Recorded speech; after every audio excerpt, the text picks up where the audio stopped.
Hello, everybody. Welcome to the stream. It's gonna be a good time. I can't wait. Hold on.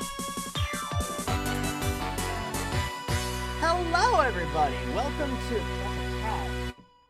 How'd you get in here? You're not allowed in the house.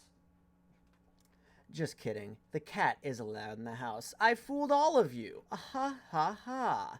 Tee hee hee. Anyhow, hello, everybody. Welcome to the stream. There's a lot of things that are happening these days, you know, in the current meta of the world, if we want to call it that, because we're all gamers here. Yeah. Did you just meow at me? I'm sorry, do you have something you want to say to the stream, Keo? Oh, I'm not sure if you guys heard that, but this cat is very talkative. Anything else you want to add? Course, pleading the fifth whenever you're stuck in a corner. All right.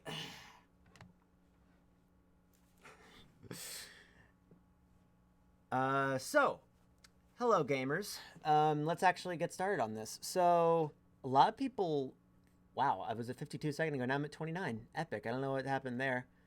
I guess you guys just don't like cats or something, or you just don't like me. I don't know.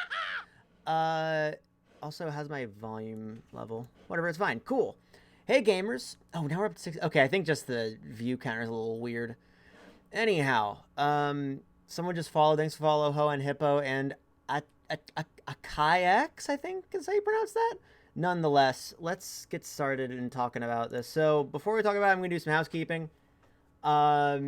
Hey, welcome to the stream. If you've never been here before, or if you haven't been here in a long time, I saw someone in the chat say they haven't been here in like years, back when I was doing sprite fusions, which I might continue. I might go back to doing that one day. Who knows? If I have enough time to do more streams. Yeah, this is just a fun stream. This one in particular is gonna be a little weird because like I'm just talking about stuff. Because normally I don't even stream on Thursdays. But earlier today, I was looking through, because I was going to start working on a game that I was working on, and then I found an old doc that's pretty much the predecessor of that game, which was supposed to be something that was, like, supposed to build off competitive Pokemon. And I was like, I want to pick this game up again, because it's going to be easier for me to finish, I think. And also because I want to rant about this thing, so I'm going to ramble about competitive Pokemon real quick. And that's what this whole stream's gonna be. Just me drinking Coca-Cola, looking over a doc, ranting about competitive Pokemon, along with a few other things. And a lot of fun rambles about game design. So if you're expecting me to play a video game, then you've got another thing coming, gamers. So, where do I start with this? Because I just kind of said, hey, I'm gonna talk a bunch. Let's start with one thing. I don't know why. It doesn't even matter. Hard to try. So I have this as like a little whiteboard because, you know, most teachers, whenever they're writing on something, this is going to be just like, for those of you people who are stuck at home, have to listen to your teacher over Skype, or they're using Twitch to do that. That's basically what I'm doing here, except instead of it being math or Holden Caulfield or whatever these people think is important, we're talking about the game design of competitive Pokemon. Rants as in complaints. So here's the thing that I'm going to say at the beginning is let me just point out how my emotions on competitive Poke, because I'm a fan of competitive Pokemon. I do like competitive Pokemon. I'm not as in it as most people are. Like thank you for follow Green Tea. I'll have to thank everyone soon, but I'm not as into it as a lot of people are. I know some people who are, like, super into it. I kind of, like... I think I'm sitting in the stands watching that sort of stuff, but I'm in, like, the nosebleeds, if I were to make a comparison, and that I do follow it a good bit, but I don't follow it enough to be considered, like, an expert. So, maybe I'm talking out my ass. Who knows? But either way, it's just stuff that I noticed about the core appeal of Pokemon and how it translates to a competitive setting. Because thank you for the follow, Politos Bonito. I'm getting a lot of follows. Thank you all very much. So essentially what this is going to be is just sort of me breaking down my thoughts on that. Because I actually made a video about it a year ago. Let's see if I can pull it up. I got a bunch of Pikachu gifts because I thought that was going to be a good background. But I made a video on it about a year ago. Competitive Pokemon is whack.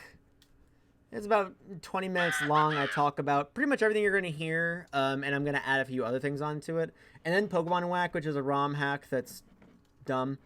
The only good thing in it is the JoJo reference, because they actually do a good job with it, where it's like a base person, and like you add a bunch of items to it. This is getting off topic. Oh, hey, look! This guy said something. I'm sure it was something that was really, really good. After all, I've heard nothing but greatness about Verlisifi. Anyhow. So it's going to be rambly. I'm going to go way off topic a bunch. But yeah. That's how you look up your own content. Yeah, no, this is actually just me trying to plug a video I made a year ago. That's what this whole stream is all about. So I'll go over what I talk about in this one, hopefully really quickly. Although I probably won't, because I tend to ramble, like I mentioned. So competitive Pokemon is really, really cool. If you haven't seen competitive Pokemon before, it's essentially you have a Pokemon and you have another Pokemon, and they fight. Here they are. Here's one Pokemon in their ball. This one's got a muscle, and this one also has a muscle that's just a little bit more lumpy and also a bit eschewed. But yeah, this is oh yeah, that's the blue Milo. I was about to say that's on the Tungle, because I follow, I think it's Pokemon Color Splash. Let me see. Yeah, Pokemon Color Splash. If you're on Tumblr, definitely give them a follow, because they're super cool. But nonetheless, once again, I'm getting off topic and I haven't even talked about it yet. So competitive Pokemon is really, really nifty. There's a really big scene behind it. Most of the more mainstream stuff is VGC, which is the officially sanctioned by Nintendo, or Game Freak rather, one where they're all double battles. However, one thing, if you guys know about competitive Pokemon, you probably know about a little thing called Pokemon Showdown. It's a battle simulator where you can play it online, and it's just overall a really good time. Let me use my fake name. Epic. Yeah, I have a fake name on this because I have a real gamer thing, and essentially it's really cool because you can build a bunch of teams and stuff. Yeah. Now here's the thing about Pokemon. It is notoriously unbalanced. Like, I mean, naturally, yeah, there's like 834 Pokemon, so it's hard to balance them all. But, like, there's literally multiple metagames in order to fit all of them in. So, like, if you want to play as a certain Pokemon, and then, like, you have to go into, like, PU. Like, that's the reason I play PU, because I like Drifblim, Sableye, non-mega, like, Floatzel, Executor. I think... Oh, I made this for the video as B-roll. I was like, when did I make an OU team? But yeah, and essentially what this video details is just the fact that Pokemon VGC is a bit notorious.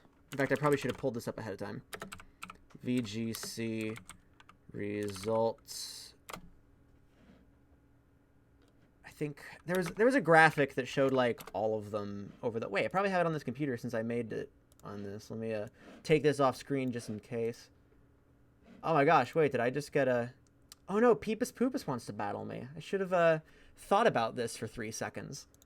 Anyway, let me see if I can pull up the thing real quick, because it's notoriously unbalanced, and there's a pretty good reason for that. And essentially the video goes into why there's a reason for that. And I'll probably talk about it, but first I do want to show the picture because I like the picture. Go back to level 10, Pikalytics, Pokeball, VGC results. Is it you? Hey, there we go. That's not what I wanted to do. This photo viewing thing is Garbo. Okay. So, we have, in the top 8, we have 6 Pokemon per team. So, we have a max possible of 48 different Pokemon. In the best case scenario, we have 48 different Pokemon out of 640, which I'm using as a midpoint because that's what the infamous 2015 team had to choose from. A lot of people know about in 2014. It wasn't 2014 that was infamous. It's 2015 that was infamous, but 2014 was infamous because the top had a Pachirisu in it, which everyone loved. But like you see every team, like almost every team's got a Mega Mawile, almost every team's got a Garchomp or a Hydreigon or something. And then 2015 rolls around, and we have our good friend Landorus T, where every single team had a Landorus T. Almost all of them had a Mega Kangaskhan. Almost all of them had a Cresselia. Over half of them had Heatran. Almost all of them had Amoonguss. There was two T-Tars. There was a Scrafty there, which I completely forgot about. But the point is that this is not very balanced right now. In case you couldn't tell, this isn't really what we in the industry would call. Oh wait, no shit, I forgot. Lajos gave us Rotom Wash, which was more of a singles thing, even though VGC was playing doubles. At least in my experience. Again, backseat. Meta this year is amazing. I haven't gotten the chance to really keep up with the VGC meta, but essentially what I'm talking about in the video and what I'll probably be talking about today are some of the, I'm going to say quote-unquote because none of these flaws I'm about to say are objective. They're all pretty subjective and like my own personal taste. But also is kind of the reason why people are A, so turned off by competitive Pokemon, B, even if like it's stuff like Showdown, why people would still be very turned off by competitive Pokemon, and also why it looks like this sometimes. So let's talk about why it's so hard to get into first, although I think a lot of people already know this. Because the easy answer is, oh yeah, because you have to do Nature's IV training, EV training. For those of you who don't know, I'm gonna make this whole talk on the level of like if someone is just walking in, they just beat Pokemon Sun and Moon, or they just beat Sword and Shield, and they're like, I want to get into competitive Pokemon, and if I start saying stuff like, yeah, I gotta make sure you have the right EVs, IVs, they're gonna go like, what's going on? So I am going to explain some of those concepts for those people. So essentially, a Pokemon has inherent stats that it gets whenever it's created called individual values, or IVs. And the best kind of Pokemon has a max of 5 max IVs, which means it has the maximum possible HP, attack, speed, so on and so forth. And then there's EVs, or effort values, which is the same thing. Every single Pokemon, every species rather, has its own little type of effort values that it gives out when it gets defeated. Like, for instance, I think Bidoof gives out HP EVs.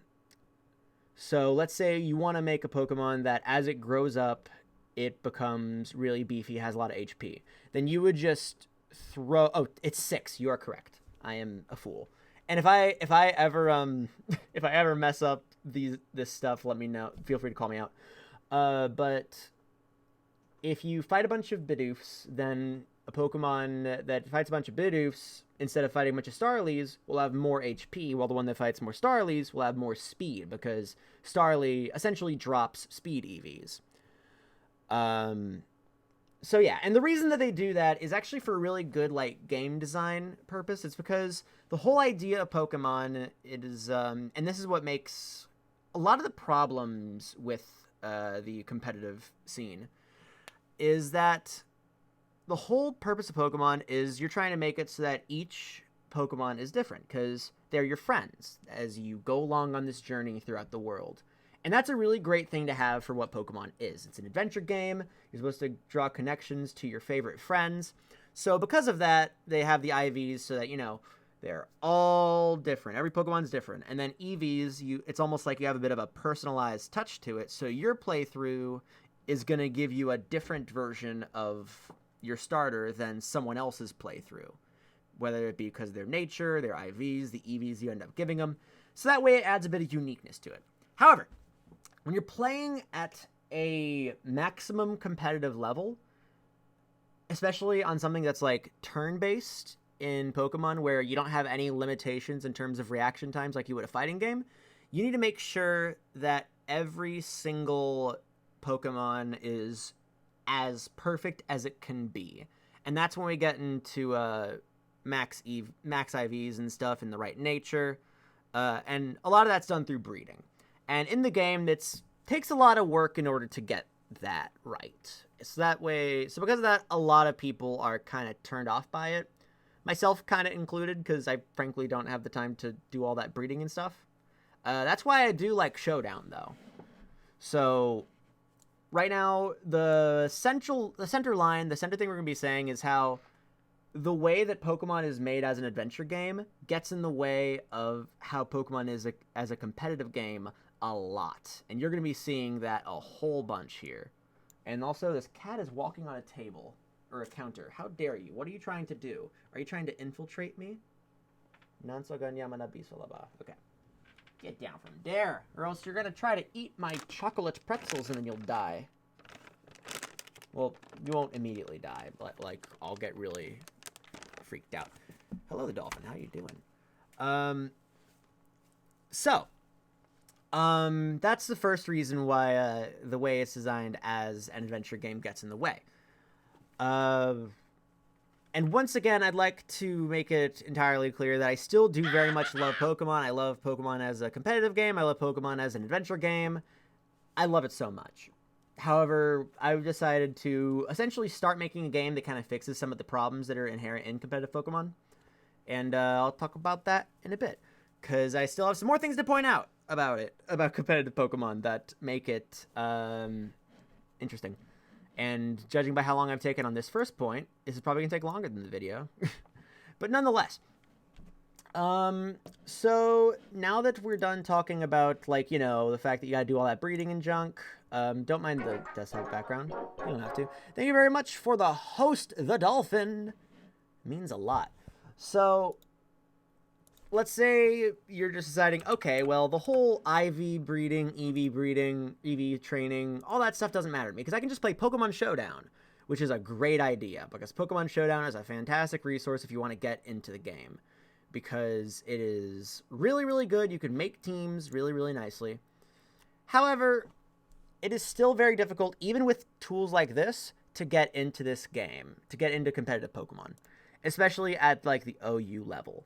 Well, not especially at the OU level, but partially at the OU level. Because what Pokemon at a competitive level relies solely on is knowing...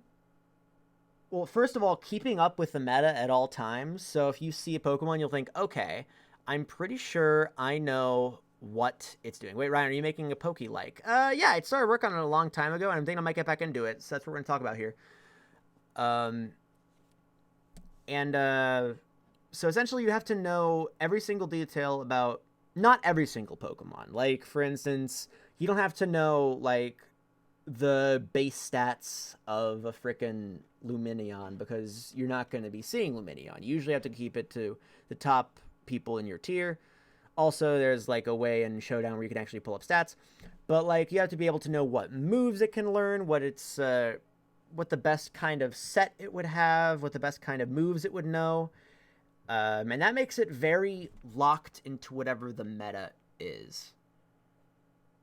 And so because of that, like, just being able to know, okay, I have to know that this Pokemon knows any of these moves. These are the moves that it could probably have. It could have any of these 7. I know that it's this type. I know it has one of these 2 abilities. I know that it has this, that, the other. It's a very encyclopedic knowledge way of trying to remember everything, which is a little bit of an entry barrier. Now, Pokemon actually is really convenient because it has a whole set of adventure games that everyone loves. So everyone's played it, and they have at least a general idea of what they're doing with it. So fortunately, people are going to be going into this, and they're going to say, oh, clearing your cookies will delete your teams? That's upsetting. Anyway, what was I saying? Oh, yeah, important stuff. So being able to just memorize all of that is a little bit rough, especially for newer players. So in this game that I'm making, that's going to be something that becomes a lot less of a problem. Although the first thing that anyone probably memorizes in full is the type matchup chart, which I do like the idea of the type matchup chart. Weirdly enough, that's not going to be a thing in my game, but the type matchup chart is probably a really good, like, microcosm of what I'm talking about. In order to do anything successfully, like, if you want to even stand a chance in any level of competitive Pokemon, you have to have this memorized. Which, yeah, a bunch of us have it memorized.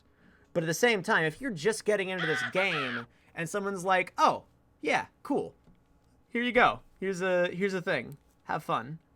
Also RNG. Don't worry, I'm going to be getting into RNG soon. Another showdown issue is all the strange combos people use. I mean, to be fair, I'm kind of guilty of that. And I'm actually going to take this moment just to flex, because this is a very easily counterable strat that I like to use a lot, but I just love it so much. I call it Pixel Strats, because it's this shuckle named Pixel. His deal is he's contrary with Shell Smash, Rest, Toxic, and Infestation. It's so stupid, and I can't believe I still use him unironically. But whenever he ends up working, dear Lord, is it hilarious. Okay. But anyhow, the whole idea is that it becomes very homogenized, the metas. Like, for instance, something a lot of people talk about is just how unbalanced the game is. Like, I have it as a joke on here. I haven't actually taken a look at Pikalytics for this one. Oh my god, Togekiss is trending. So is Incineroar on 60% of the teams. So I think a really good example is to take a look at the 2019 Ultra Series, because... Hold on, they allowed Mega Ray in 2019 Ultra Series? Are you kidding me? That's ridiculous. But here you can see that 95% of teams in this series had Mega Rayquaza. 93% of teams had Celesteela, 93% of teams had Incineroar, 93% of teams had Tapu Koko, 92% of teams had Primal Kyogre, 91% of teams had Nihilego. So it's... Oh shoot, some things about red pairing you don't know. A lot of things. But yeah, there's a lot of homogenization, especially in Ultra Series. I did not know they just straight up allowed Mega Ray in Ultra Series. That's... Why? Why would you do that? Yeah. I'm going way off course with some of this, but essentially, it becomes very, very homogenized, mostly due to the fact that, A, they're not very good at balancing in general. Like, they allowed Mega Rayquaza to be a thing. They just looked at Mega Ray and they were just like, hey, I think this would be good in a game. How can you balance a game like that? See, the thing is, that's a really good question. And here's where we get into how do I put this? Game Freak didn't try. However, it has a purpose behind it. Let's talk about Beautifly. This is the example I used in the video because I feel like Beautifly is not loved enough. Because no one uses Beautifly. Why would you use Beautifly? You know, everyone knows Beautifly. It's just a fucking butterfly that everyone loves. I loves. But if we're making this a competitive game, then there would not be a Pokemon like this. Like, first of all pre-evolutions are pretty much off the table. Because, like, yeah, you have Incineroar, but there's absolutely no reason to use Torracat or Litten because they're not as good. Like, so immediately we're just putting pre-evolutions off the table. Let's say, to be generous, that takes out about half of the Pokemon. So half the Pokemon are gone. That still leaves us with a whole lot. But then you have Pokemon like Beautifly, who doesn't have a purpose in a competitive sense. Like, there's no reason for Beautifly to exist in a competitive sense. However, Beautifly has a very important role in the game itself. Also, Correct saying Eviolite. Yeah, there are a few differences with like Chansey and Eviolite or Porygon 2, but in general, I will say the Eviolite was a really good play on Game Freak's part. But the thing with Beautifly is that it holds a very important part in the game, in that it's a Pokemon that evolves to its max evolution at level 10. That way, if you're just playing the game for the first time and you've never played Pokemon before, and you're just like, oh shit, a worm, and you grab it, and you're just like, wow, looks like I have a gecko and a worm now. Epic. Then, like, at level 8, I think, or like level 7, boom, it's evolved into a Silk, and you're like, what? It changed? What? The Pokemon can change? And then it goes into a Beautifly, which early game is pretty dang good. So at that point, you as a new player are losing your young mind, just like, oh my gosh, these Pokemon can change. And it hooks you really early and lets you know early, yeah, these Pokemon can change. So, yeah, Beautifly is important in the game. However, you don't want to put like something that's on the same level as a Dragonite that early in the game. Otherwise, you wouldn't have any reason to catch more Pokemon. You would just coast through the game with Beautifly because it's already powerful. You're not going to be all like, okay, well, I guess this Dragonite's cool, but my Beautifly is better. So, F. Which is true, by the way, because Beautifly is amazing. I love Beautifly. You deserve better, Beautifly. So because of that, like, being earlier on in the terms of progression, Beautifly is not very good. And we'll say Pokemon like those are pretty much, like, we'll say like half of the remaining ones are eliminated. That still leaves a quarter of them. I keep on getting distracted by the cat jumping to the background. Yeah, nah. Kyo's going crazy, going stupid. Aren't you, Kyo? Yeah, Waltz is chasing him, I think. Anyway, Ryan, Beautifly will kill your teammates. That sounds like a quitter's attitude. The last reason this is so homogenized is because there isn't a game like Pokemon. And I'm going to explain what that means. This looks like a hieroglyph. Because that's a really, really, like, dense statement. Hey, dog, are you done chasing the cat? Tell you what, guys, before I go into this one, I actually have to be right back because I have a headache and I'm gonna get myself some Tylenol. I'll take care of it. So I'll be right back. Chat, don't say anything too salacious or embarrassing while I'm gone. Until I get back, I have Nightbot. If you want to do exclamation mark fan art, if I say something that, like, I don't know, inspires you to draw a thing, then you can put it there. Be right back.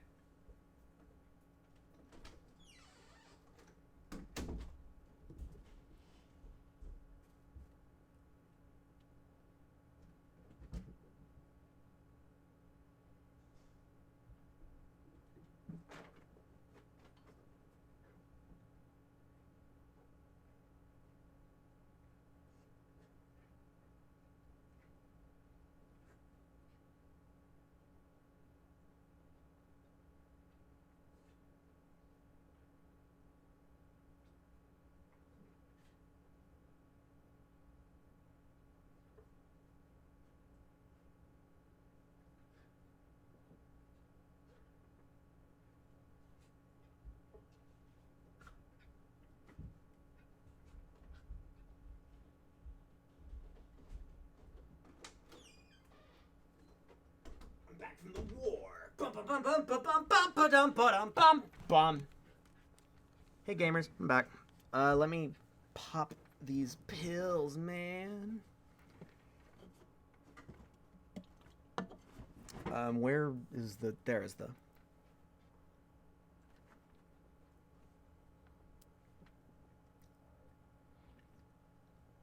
So, in terms of a competitive setting, there has not been a game like Pokemon. Was the Tylenol good? It tasted pretty okay. In terms of a competitive setting, there has not been a game like Pokemon before. Just because of, at least as far as I know, if someone wants to shed some light on me with these, because there are a whole lot of factors that are thrown into this. First factor is the fact that it is a turn-based strategy, which a lot of games are, so that doesn't really count with anything. I just want to put that up there because it's describing how it is. So it's a turn-based strategy game with pre-planning. So with games like, you know, any other turn-based strategy game, most other turn-based strategy games, like, let's say chess is a good example. Chess, you don't do any pre-planning. Like with Pokemon, you put up a thing and you're like, all right, here is my team. I'm going to make this Pokemon with this nature, with these 4 moves, this ability, this item. There's a lot of pre-production that goes into it. And not a lot of games have that. Like, there aren't a lot of games that have, like, a whole thing where before you go into a game, you do a lot of the stuff ahead of time. And you do all the customization, and that's what you bring into this turn-based strategy game. Now, there are turn-based strategy games that have a lot of pre-planning. However, most of the ones that have pre-planning are, and I'm going to type this out, and I'm going to have some people, like, yell at me, but hear me out. Not as heavy use of RNG. Again, I know what you guys are thinking. Because Pokemon is infamous for having an absolute butt ton of RNG. And I'm going to talk about RNG soon. But when I say not as heavy use of RNG, I don't mean like, yeah, no, its attacks aren't based on RNG. What I mean by that is most of the things that fit these two are stuff like Hearthstone or Magic the Gathering. Because pre-planning is stuff like deck building. Pre-planning is stuff like, setting up your decks in a card game. However, it's entirely random which card you're going to draw next. Therefore, you have to do a lot of stuff on the fly. With this game, you don't have as much RNG. I think a better use for this is no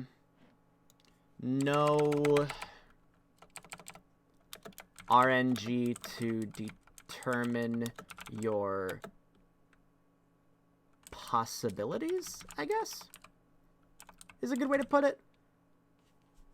If you want to get into semantics, then yes, RNG can determine your possibilities, because, like, if an ice punch has a 10% chance of freezing you, and you get frozen with it, then obviously your possibilities are greatly lessened. But, like, it isn't like, it's not like stuff with, as I mentioned before, Hearthstone or Magic the Gathering or other card games where you frickin', God, my brain is functional, I promise, where you have to build it ahead of time and then it's a random card draw. So, yeah, that's essentially it. Yeah, build. And that's about the best I can think of. The closest example that I can think of that might have a little bit of this, and even then I don't see a lot of it, is your... Oh, yeah? Anyway, is your tactical RPGs. Or tactical RPGs where it's like you go off on a grid. Yeah. No RNG that comes into play before the first punch is thrown. I think that's a good way of saying it, yeah. So also one thing that doesn't quite make it unique, but does contribute to finding more, what's the word I'm looking for here? More optimal strategies is fewer possibilities.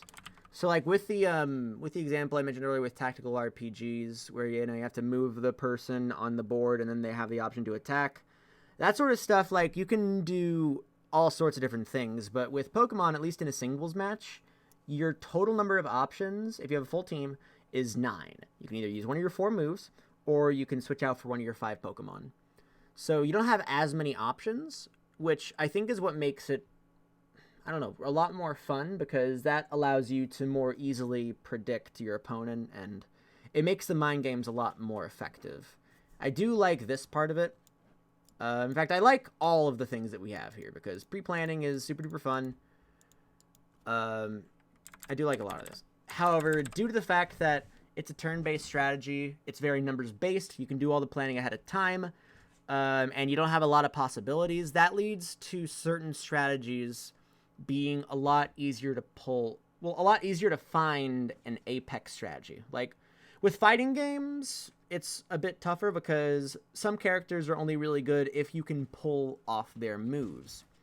And say what you will about Smash 4 and Brawl and stuff, but Smash Ultimate at the very least right now is in a very balanced state because there's a lot of character variety, because instead of it being like, okay, well, I know that if I do this, then you're gonna do this much damage, it'll do this much and finish you off, it'll be all good. God, my rambling is getting so unfocused. Yeah, compared to other turn-based RPGs, your options are super limited. And the turn-based strategy, since it's just a matter of choosing between 9 different options and picking the best one, it becomes a lot more of a situation where it's easy to find an optimal strategy, which is why it's a lot harder to balance. Like, it's really, really difficult to balance. Granted, a lot of the way that the meta changes up is just from someone who takes advantage of what everyone believes to be the meta, or what is the meta, I guess, and then sort of subverting that, finding a way to find a weakness in it. However, of course, that just becomes harder over time due to the fact that with turn-based strategy, it's easier to find optimizations. With pre-planning, it becomes very much down to the nitty-gritty details, which works well with a turn-based strategy because optimizing nitty-gritty details is what turn-based strategy is all about. No RNG to determine your possibilities. Again, we'll talk about this in just a hot second. And fewer possibilities to be determined by that RNG. So yeah, that's what makes this whole thing interesting, because the whole mind game behind it is all in pre-planning, because you can go into it with this thing in mind, and you can go into it and you can say, okay, I'm bringing this in. It's going to counter this. However, if you're fighting a bunch of different teams, like a wide variety of teams, odds are you're going to go with the one that isn't as risky and more regularly wins the fight. And that's why it becomes so homogenized. Everyone uses the Pokemon that are going to be most likely to win in most situations. So they all just go with what is considered to be the very best. There's a whole lot of, like, mind games within the match. Like, a whole lot of mind games with, like, oh, now I know you're going to switch out, so I'm going to do this. Haha. But the thing is that when you're bringing in all the base for all that, what you're going to want is you're going to want the best base in order to build off of those predictions. And the best thing to do with that is just to find whatever the best team is. And when you get it all the way down to numbers, it becomes easier to find a sort of numerical way of doing it, if that makes sense. I hope I haven't been rambling. I hope my rambling has made a little bit of sense, because it's like that. So I'm going to talk about two things next. First, I'm going to talk about, low risk, high reward. That's a really good way of putting it. Archer's still alive. That's a very good way of putting it. The homogenized teams are a lot more low risk, high reward, because they're really, really good, and they're consistently really, really good. They're not risky. They're not going to be anything where it's like, oh man, if this gets pulled off, then it's going to be great. Because they just want to make sure they keep on winning. It is making sense. Good job. Thank you. So, before we move on, because I think I covered most of my thoughts on competitive Pokemon and why it is the way that it is. I mentioned that, very few of them are viable because of the way it is as an adventure game. I mentioned how Pokemon is structured in such a way that it becomes easy to homogenize optimal teams and therefore low variety of Pokemon. I talked about how it's hard to get into, even if you have already played the game and you know a lot about it. Okay, let's talk about the elephant in the room before we go on to the next topic, because I'm not going to talk about my game after this. I'm actually going to talk about Temtem, because today I did a little dive on how competitive Temtem works, because I figured if I'm going to be working on something that's optimizing if I'm trying to optimize this competitive thing, and there's someone who just came out with, hey, we have a way of doing it that's going to be a little bit better, then at the very least, it's worth looking into. And this is actually going to be a very interesting point to it, because I'm going to talk about Ring. Let me make it really big and a dark crimson, because RNG is scary. Name 5 people who like RNG. I'll show you 5 liars. Do any of y'all play the monthly other meta games on Showdown? I don't. But again, I'm not like huge into comp poke. I consider myself big in it, but not huge. So yeah, this is the big bad guy. Everyone point and boo. Let me get a good paintbrush so I can fully accentuate this point. Where is it? I always forget. Wait, let's make this... Oh god, what? Wait. Oh, snap. If I hold shift, then it looks like that. That's cool. Anyway.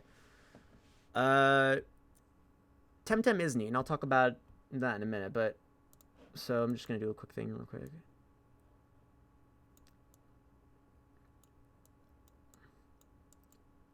So here's the thing about RNG. In a competitive setting, RNG is a double-edged sword.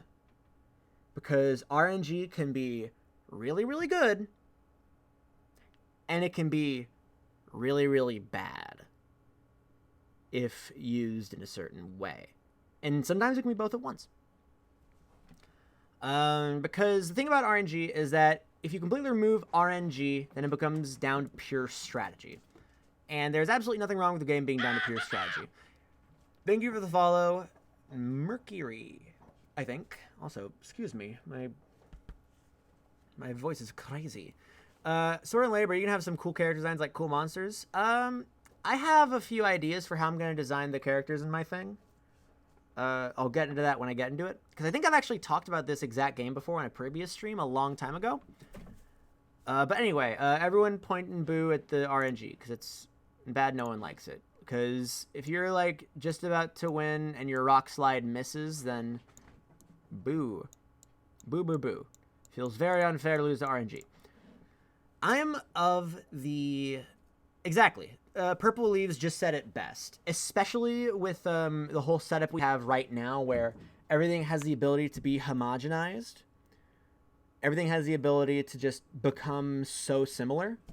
Every match is going to play out exactly the same if you don't have RNG. RNG is very important for handling stuff at the very, very top level of play. And again, like, a lack of RNG is not inherently a bad thing. Like, chess is famous for not having any RNG. That's why people love it so much, because it's down to pure strategy. However, where that one benefits is that chess has, like, 1,800 different options every turn. Like, you can have 1,800 different turns on both ends if you work hard enough for it. With Pokemon, you only get 9. So being able to fast track those options makes RNG a little bit of a necessity. I say a little bit for reasons that I'll get into a bit later. And RNG, even if you did have all those options, is never a bad thing. Okay, let me rephrase. It's never exclusively a bad thing, if you ask me. Because RNG is something where if you're stuck in a situation where it looks like you're about to lose, and, like, it's pretty much hopeless, you have the opportunity to throw an RNG out there, and if it works out in your favor, you could turn the tide of the game. And that little bit of luck is just a little bit of hope that makes it so that halfway through a battle, you're not just like, well, this is all over, and then you cut the battle halfway through. If the RNG works out well, then hell yeah. And if it doesn't work out well, then oh well. Also, your name is in dark blue, and I'm on dark mode, so it's hard to see, but I think it says Rogitation? RNG Pokemon allows for trade-offs between similar moves as well. Yes, RNG is used as a trade-off for Pokemon, which is an interesting idea, and probably the beginning of where Pokemon is where RNG doesn't really work in Pokemon, because if you ask me, having it so RNG determines whether a move completely hits or completely misses is a very, very frustrating way of doing things, hence why people don't like RNG. And having, like, a 10% chance of, like, you know, getting a burn, getting a freeze, getting a paralysis, that sort of stuff is really, really fun. That sort of stuff has a lot of, like, fun stuff to it, and it does work as a way of making trade-offs happen. Like, the example that Rogitation put in the chat is saying, like, Thunder is more powerful than Thunderbolt, but has a chance to miss. It's a good way of balancing the moves. That way you know which one to do. that for certain situations. If you want to go risky with it, then you can pick Thunder. If you don't want to go risky with it, you can pick Thunderbolt. And that's fine in a vacuum. Trying to think of where I'm going with this one. But essentially, RNG can be good when it's like helping to make it so that A, the matches don't become homogenized, and B, that the tide can turn more likely at a given point in time. And then it's bad because like I think RNG is used in this game a little too much. Like I mentioned, I don't like the fact that they're using it for miss. I don't like that. Well, the whole chance to burn thing, I don't mind as much. However, a lot of people don't like it, which I'm completely understanding of, because like it just seems like, yeah, I was doing perfect, but then I got burned. Because while that big bastion of hope when you're the losing player and you get a good RNG roll in your favor, it's worse when you're the winner and you get it taken away by RNG. It becomes less about like you outplaying someone, a lot more about just getting screwed over by a random number generator. So yeah, it's a double-edged sword. I will say that the version I'm making right now has selective RNG. There is RNG in it. However, it's not going to make sense when I say it, but it's opt-in RNG, if that makes sense. I'm going to throw this out as someone who's not great competitive, but I think RNG has a chance to break tight bubbles of optimization, where small group players have to learn to make a never-fail setup. Yeah, I think that RNG is very good for that. RNG is very good for poking out the way. It pokes out any, like, tightly knit things that are never fail. I think that's a very good way of describing it. Which leads me to talking about the next game on the agenda, because before I talk about my game, I'm going to talk about another game that is trying to do a new thing. And that game is pulling it up so I can do like a dramatic thing. Copy image. Make a new thing. Paste. Temtem is the game that we're going to be talking about first. Because I spent a good bit of today between like code rendering, compiling, and all that stuff. Just to talk about, just learn about this and learn how the battle system worked. Because Temtem has an interesting way of dealing with the battle system. And funny enough, Temtem actually does a lot of things that I was thinking about doing in my game. Some of those things I'll point out as they come. Because I just didn't actually look at Temtem until like literally earlier today. The art does look very nice. Now, I will say that this is not going to be my review on Temtem. I never played it myself, just because for some reason it never interested me.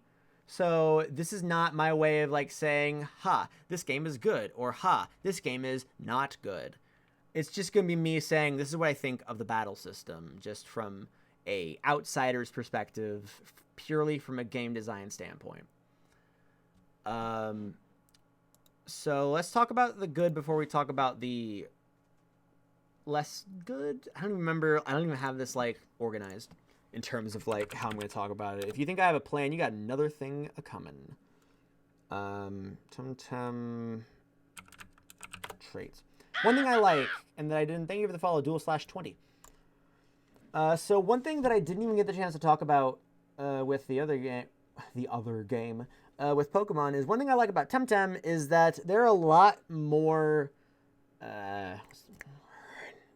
unique abilities to a group of Temtems, rather. So, like, for instance, if you look at most of these, a lot of them are single Temtems. Single Tems. Some of them do sharing, but a lot of them are a lot more unique. And I think that's really, really good, because I think it's very important for all the different Temtems, or all the different Pokemon, or all the different creatures, whatever you want to call them, to have a sense of individuality to them. Like, I think that's another kind of, not as serious, but another minor flaw with Pokemon, is that with all the Pokemon going on, none of them feel like they have a niche. It just feels like, oh, you want to get a rapid spinner? Okay, well, I guess you can get Blastoise, or you can get who's the rapid Fortress. I mean, you're gonna choose Fortress, or I can't remember. Does Ferrothorn know rapid spin? I don't think Ferrothorn knows rapid spin. Does Ferrothorn know rapid spin? I don't know. I haven't done that in a while. Yeah, and also it makes them a lot easier to balance, as Purple Leaves mentioned. So having your own ability is really, really nice. And one of them I looked at, I think, does a really good job of the idea of multiple abilities, because I am a firm believer of being able to choose between multiple things, and I think Volorend does that really, really nicely. Its two abilities are aerobic and anaerobic. With aerobic being if it uses a wind-type moves, it drops its special defense and gains speed. And anaerobic is every time it uses a toxic moves, it gets a special defense boost and a special attack drop. So just that difference in abilities can completely change the way you set up this Temtem in a competitive setting. That being said, I've not seen a single competitive Temtem match. Oops. So that's fun. That's the thing I really like about Temtem. Another thing that I have emotions about with Temtem is one of the promises they made in their Kickstarter for this that they were adamant about, and I looked through it, is that they said no RNG at all. At all in the game. So that's interesting. Because, yeah, there's a lot of things to think about now that you've removed RNG, which is a really big part of what makes Pokemon balanced within its movesets. Like, like again, with the Thunder versus Thunderbolt example. Thunder's a lot stronger, but it's more likely to miss. So how do you level moves without RNG? And the way you do that is by... God, what do they call... Oh yeah, they call them techniques in this. You do it by stamina. Stamina. That's right, we have a stamina system, baby. Essentially, the way that it works is at the beginning of a match... I'm going to just erase this. At the beginning of a match, you have two bars that you have to look at. You have a health bar, and you have a stamina bar. Interesting. Each Temtem has a different level of stamina, and every single time you use a move, that much stamina is lost. I'll say this is the first time that our ideas vaguely overlap. I do carry it out a little bit differently, but nonetheless. So if you use stamina, then you'll lose some of it. However, let's say you get stalled out and it gets down to 0. What is a man to do? Well, here's what a man is to do. You get a sort of affliction called overexertion, where now every time you use an attack now that you're out of stamina is going to do damage to you. So I think that's actually a really cool idea. I'd even say it might be a little bit better than my idea, depending on how I end up pulling off my idea. But I'll talk about my idea when that time comes. So that's how they level. But they have another way of of balancing these moves, and it's interesting. I'm trying to get my hands on I'm trying to think how to explain it. I'm trying to get my hands on why it's like this. But it's a mechanic called hold. Essentially, the way it works is you have to wait before you can use it. So, like, if a move has a hold of, like, let's take a look at Head Charge here. If it has a hold of 1, hence this one line right here. So the second it comes out, you can't use Head Charge. So you gotta frickin' wait a turn, and the next turn it's available to use. Then after you use it, the holds go back, which I think is a very interesting way of balancing a move. It's a cool idea. I think it's just that I don't really have a frame of reference in order to think about how to make that work uh, in a balancing sense. Also, I'm kind of thinking, why? I don't know. Yeah, essentially it's a cooldown for a move. I'm trying to think of a reason why it would be necessary, and why not just give it more stamina. I guess it's so that you can't abuse certain things. Again, I haven't had a lot of time to, like, dive deep into this, but holds is a pretty cool concept. Now let's talk about no RNG, because that's interesting, I think. Because that is a lie. A very, very, very, very, very, very, very small lie, but a lie. Because there has to be some RNG. Sorry. Like that, that's just how it is. It has to be by RNG. However, they do have a way of making it so that it's still strategy based on this one bit of RNG. And funny enough, it's an idea that I also had for my thing. The thing about Temtem is, let's talk about speed ties. I don't get it. Is it like a charge move like Solar Beam? No, not quite. Essentially, yeah, but let me explain holds better, because I'm doing a terrible job explaining it, and it took me a while to figure it out. So essentially, it's sort of like you're waiting for a move to charge, sort of like Solar Beam, except instead of spending a turn to, like, charge up, you can use Uppercut while you wait for this to charge up. And then once you're done with that turn where you use Uppercut, head charge will be ready to roll. If that makes sense. Hopefully that makes... So let me see if I can get a good visualization. So, like, let's say you have... hello. Your font is very, very large. You have... That's a bad color. You have butt kick with a hold of 0. You have fireball with a hold of 2. So on your first turn, you can't use fireball because you're still waiting for its hold to go up. So in that turn, you can just use butt kick. The next turn, its hold goes down, and now it's at 1. You still can't use it because it still has hold, but you can still use butt kick for that turn. So that turn, you use butt kick.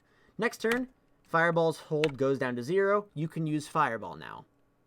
And then once you're done using fireball, the hold goes back up to 2. Hopefully that makes enough sense. I think that's a very interesting concept. I'm not quite sure the benefit. I'm sure there's, like, some edge case or, like, some easy way of, like, manipulating the stamina system that makes it so that, like, I don't know. There's a lot to think about with it. Anyhow, that's old. So, oh yeah, I was talking about RNG and how Temtem promised there would be none of it, but they lied to you. That's right, Temtem lied to all of you. There is RNG in the game, except it's very, very, very minimal. In fact, it's probably the same amount of RNG that a game of chess has, so I'm giving it a pass. Essentially, let's say it's player 1 versus player 2.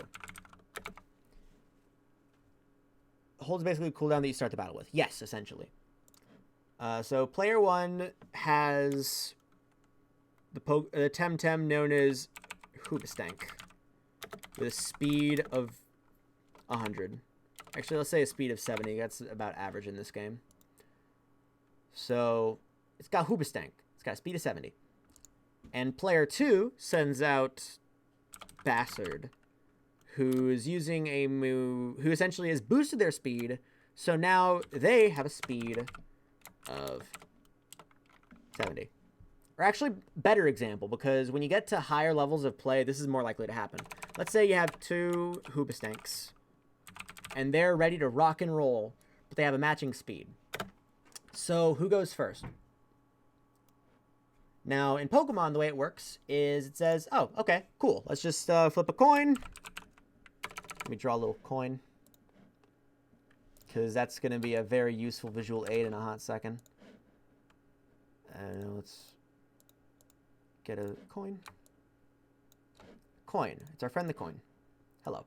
Let's flip a coin. It lands on heads. Okay, that means this time your Hoobastank is going to go first. Or it flips a coin the next time they have a speed tie.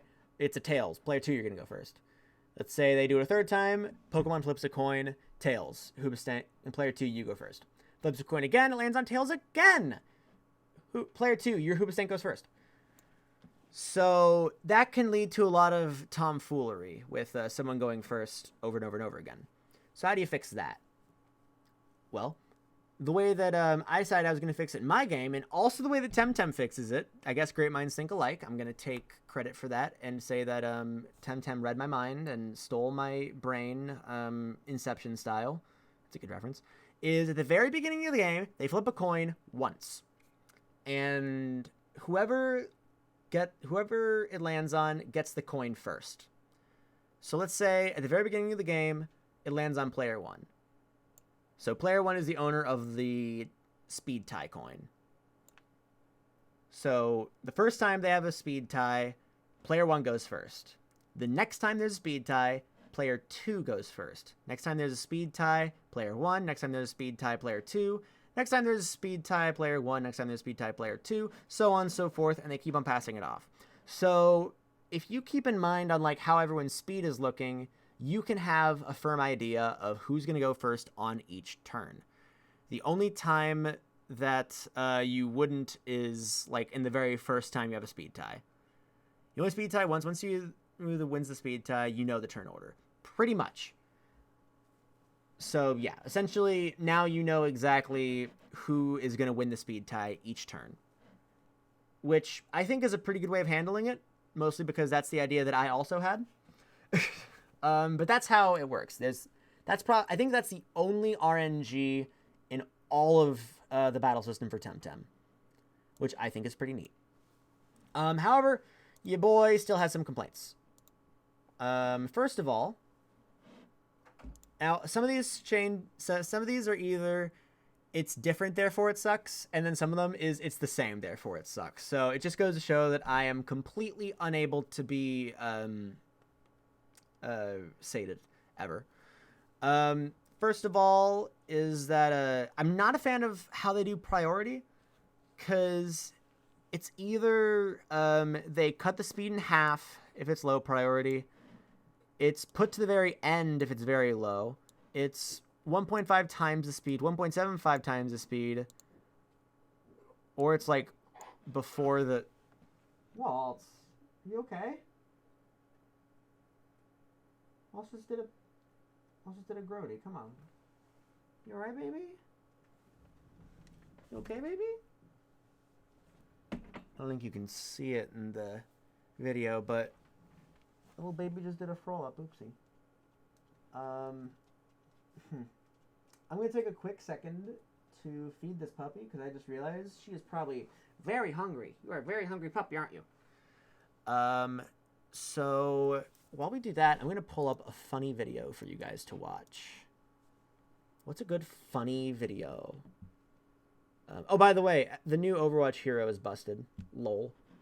Let's go with... oh god, Ultimate Showdown with health bars? Don't see why not. Y'all enjoy while I clean this up.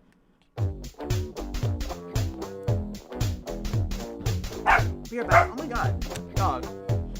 Hold on. I'll mute real quick. Old Godzilla was hopping around Tokyo City like a big playground when suddenly Batman burst from the shade and hit Godzilla with a bat grenade. Godzilla got pissed and began to attack, but didn't expect to be blocked by Shaq, who proceeded to open up a can of Shaq Fu when Aaron Carter came out of the blue and he started beating up Shaquille O'Neal. Then they both got flattened by the Batmobile, but before he could make it back to the Batcave, Abraham Lincoln popped out of his grave and took an AK-47 out from under his hat, blew Batman away with a rat-a-tat-tat, but he ran out of bullets and he ran away because Optimus Prime came to save the day. This is the ultimate showdown, ultimate destiny, good guys, bad guys, and explosions. As far as the eye can see, and only one will survive. I wonder who it will be. This is the ultimate showdown, ultimate destiny.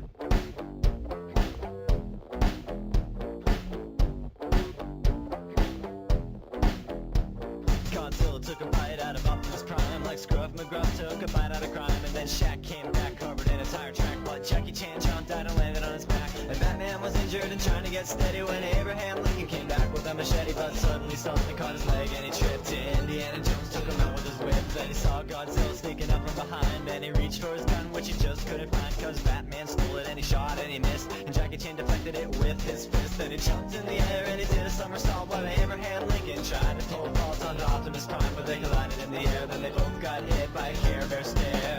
This is the ultimate showdown, ultimate destiny, good guys, bad guys, and explosions. As far as the eye can see, and only one will survive. I wonder who it will be. This is the ultimate showdown. Angel. Get wrecked. Nah, I'm actually gonna just cut to the good part real quick, and then we're gonna move on.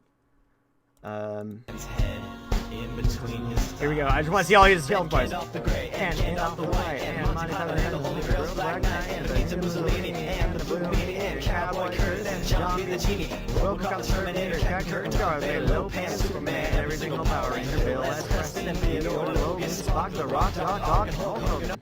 Cool. So yeah, that's that. We did it, gamers. I was about to like retweet, but like it's not been that long. Oh yeah, other things that I had an issue with. That's what we're talking about. So this one's more of a they changed it, therefore it sucks kind of deal, which is not the most mature way of handling it, but it's how I'm handling it, so y'all can deal. Essentially, priority just means that it's used a bit more speed. And now that I'm like thinking about it more and more, I'm just like, it's all right. It's a cool way of making priority happen without it being totally busted. Something else I don't like is I'm trying to think of how I'm gonna pull this up, because the short version is they still do IVs, EVs, and stuff. And on one hand, I wouldn't mind that too much, but like, I don't know. There's something about that that just kind of gets my goose. Maybe I'm just a prude. Maybe I'm just a prudish person. I do like this synergy idea, though. Essentially, it's something for double battles, where if you have a teammate who has the same type as the synergy thing, then it'll do more stuff. Is Puppy good? Puppy is great. Puppy is all taken care of. She just had a little bit of a spit up, and now it's all gooch, I think. All right. So now I've talked about Temtem, talked about Pokemon. I've talked about pretty much everything in existence, I think. Those are the only two things. Is grinding still a prerequisite for PvP? Yes. Grinding is still a prerequisite for PvP in Temtem. I don't know. I know that they have a bunch of items that help with IVs and stuff. But the fact that you still have to do it still kind of sucks. So now that we're done with all that, I think it's time for me to show off my game and all its quirks, all its general amounts of quirkiness, all its general Kenobi. Okay. So this is actually, before I talk about this, I'm actually going to talk about the game that came before it, because there are 3 quote-unquote games in this series. I call them games in this series because I've essentially I tried to make a game a long time ago that this idea built off of, and then this idea was dropped, and I built off of that base idea in order to make a game that I'm working on a lot right now. So yeah, that's So let's talk about what that first game was. Originally, the idea of the first one, which I ended up ditching because like it was nutty to think about, is it was sort of like I'm trying to think of how the best way to phrase this. It was a turn-based Mega Man battle network. So let's say you had spaces. Let me get a nice little thing. I'm sure a lot of you Battle Network fans are just like, oh shit, oh shit, oh shit, oh shit. But essentially the idea was like, and this is a very simplified version of it, because like there were more of these.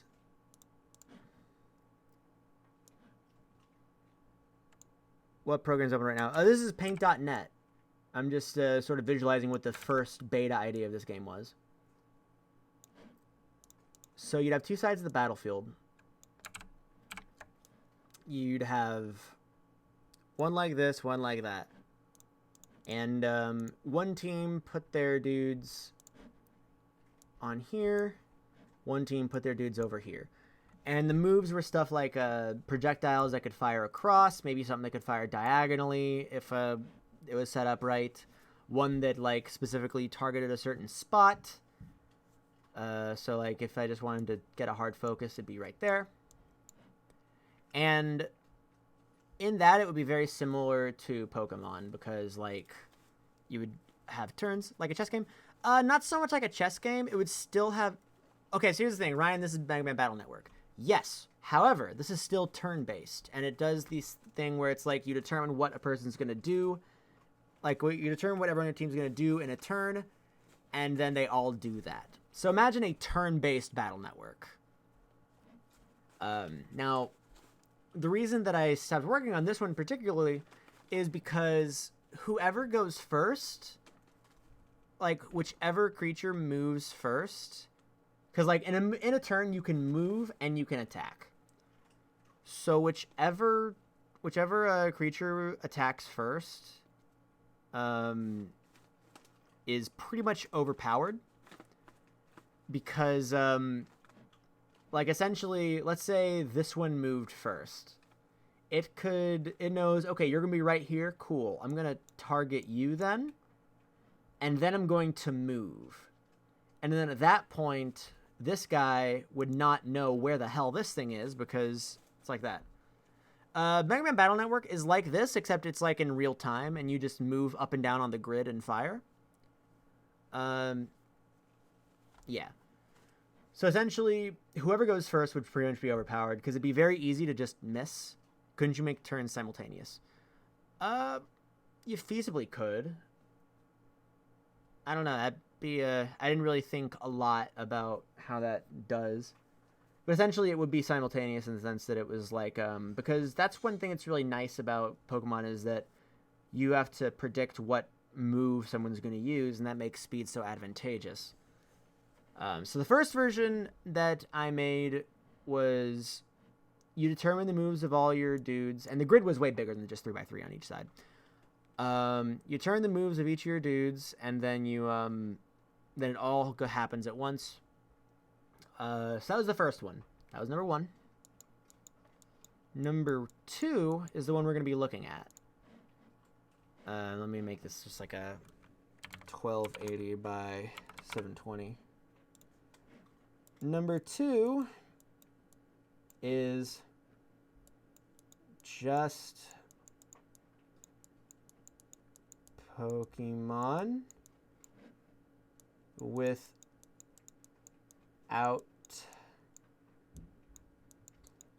the big scariness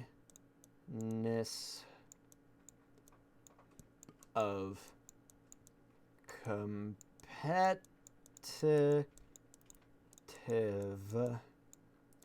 TMCR.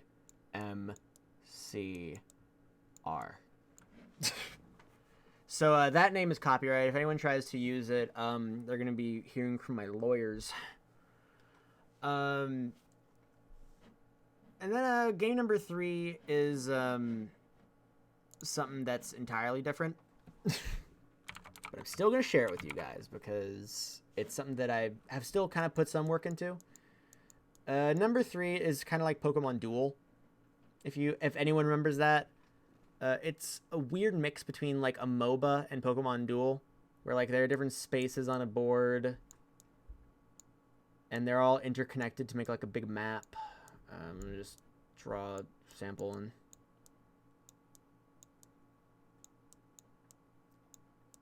so like each turn you can move your dude here, then here, then here, and then just do an attack that affects all the different spaces on the board.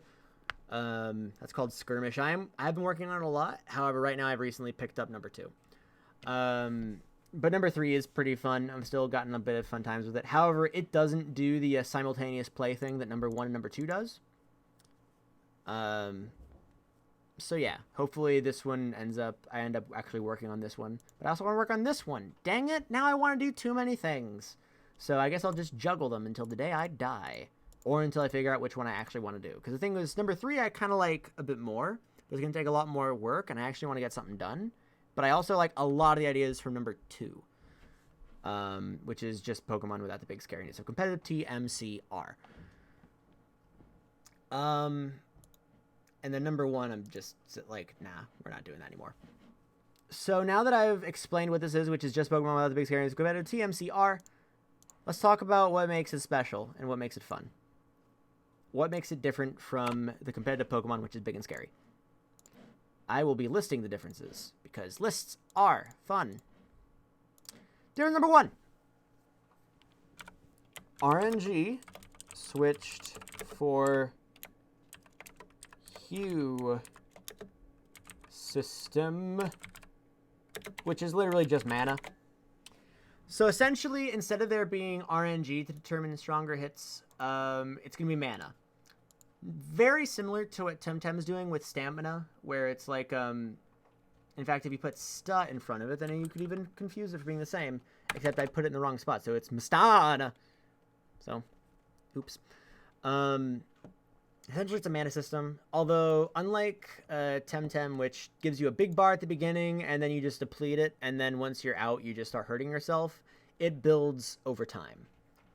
That way, it leads to a bit more of a crescendo, and it's just a good time for everybody. So the Hue system is there. So, yeah, essentially, every single move requires the use of Hue, and you gotta have enough Hue in order to use the move. At the beginning of every turn, you get a set amount of Hue. And that's how that one's going to work. That's kind of the way I'm doing balancing instead of RNG, because having moves miss is annoying. And I think it's a lot more rewarding to know it's going to hit. Also, it eliminates that bit of RNG. There's a whole lot of other RNG that would have to be completely eliminated. Isn't this equivalent to the PP system in Pokemon? No, not quite. Because PP doesn't regenerate. Mana does. Essentially, the way it works is you have a mana pool, or a Hue pool. So essentially, let's say you got a move that's like mana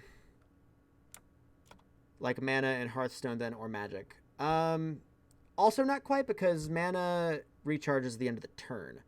What happens if you don't have enough Hue? You just can't use the move. At least that's how it is right now. I might change that up, because I do like the punishment system that's found in Temtem, so I might change it up. I don't know. This is still also in early development. So let's say you have Punch is going to be cost 10 Hue. And then Bowling Ball Gun is going to be worth 80 Hue. Because, I mean, come on, it's a bowling ball gun. Wait, a little stamina replenishes each turn? I didn't know stamina replenished each turn on Temtem. What? That's going to make things a lot easier. Let me see. Did I just, like, completely miss that? I probably did. Let's see. Stamina. Stamina determines how many... Unlike... It refills at the end of every battle. Unlike Temtem, each technique contains stamina costs. Stronger technique... If completely drained, using techniques will cause it to take slight damage every exertion. Oh, recover a small amount of stamina at the end of each turn, but can also be ordered to rest. Okay, yeah. So there's a small amount. Essentially, it's like that, except it's a lot more. Thank you very much for the sub! Hey, idiot, why don't you go cross an animal or something? Because I'm living in America and it's not out yet, Chase-Defer, you big bully. You big bully. Also, because I'm not sure how interested I'm going to be in Animal Crossing as a whole, unfortunately. So I'm probably just going to, like, limit it to... I know tomorrow night I'm going to be streaming it with Amanda. But for right now, I'm just talking about game design and how my game that I planned out a while ago might work if I ever make it. Anyway, so essentially, I'm probably going to have them start with, let's say, this person who can either punch or bowling ball gun has 50 Hue. Only move it can use is punch, so it drops down to 40. And let's say their base stat for Hue is like was 30. So that means that at the beginning of the next turn, that'll move up to 70. It'll punch again, moving at 60. And then, Next turn, it'll gain 30 again, so it'll be at 90, and it can use Bowling Ball Gun if it so desires. Have a good stream, though. Thank you, Chase. It'll be fun. But essentially, that's how the Hue system's gonna work. There's, I'm doing something sort of similar in game number 3 and also game number 1, but mostly game number 3. But yeah, so that's how that one's gonna work, if anyone was curious, which I'm sure all of you were. So that's essentially my version of the Hue system. Once again, I do really like how it handles, something happened upstairs. Anyway, I do like... Hey, it's nothing. Hold on, I need to calm down a dog. Hey, Waltz, come here. Waltz, you did a good job of running around the thing, but, like, you didn't change anything. You just barked. Okay, yeah, let the world know. Let the world know of his crimes.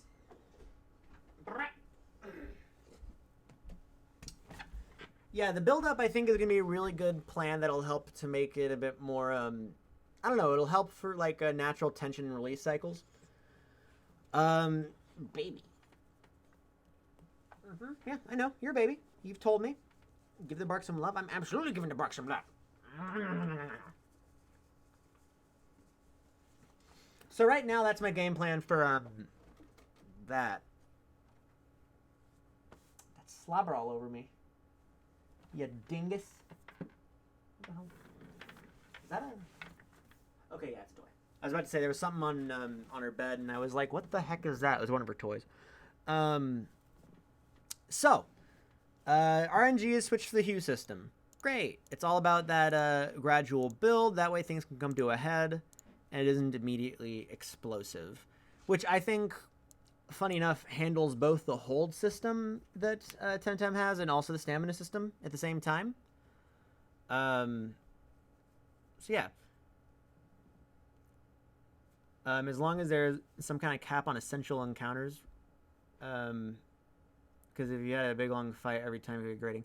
Well, the thing is that this isn't meant to be an adventure game. This is meant to be purely competitive. Like, the competitive aspect of it is the base of it. So, like, I'm not gonna include a in-depth adventure deal like with Pokemon. It's gonna be a lot more just based on competitive, I think. So that's gonna be a thing. Okay, so Hue system. That's a thing that exists. We've all clarified it. Next thing is... Bruh. I was just about to say it. It was about to be a big deal. And then you barked and you're all scary. You okay? Waltz, come here. Come here. Do you need to love on you again? Do you need 2 lovin's? 2? Count them. 2? Marshmallows. Okay, SpongeBob did. No story. I think this is gonna have a story. However, if it does have a story, it's gonna be more of like how fighting games do stories, where it's like, looks like we meet again. This is a cutscene.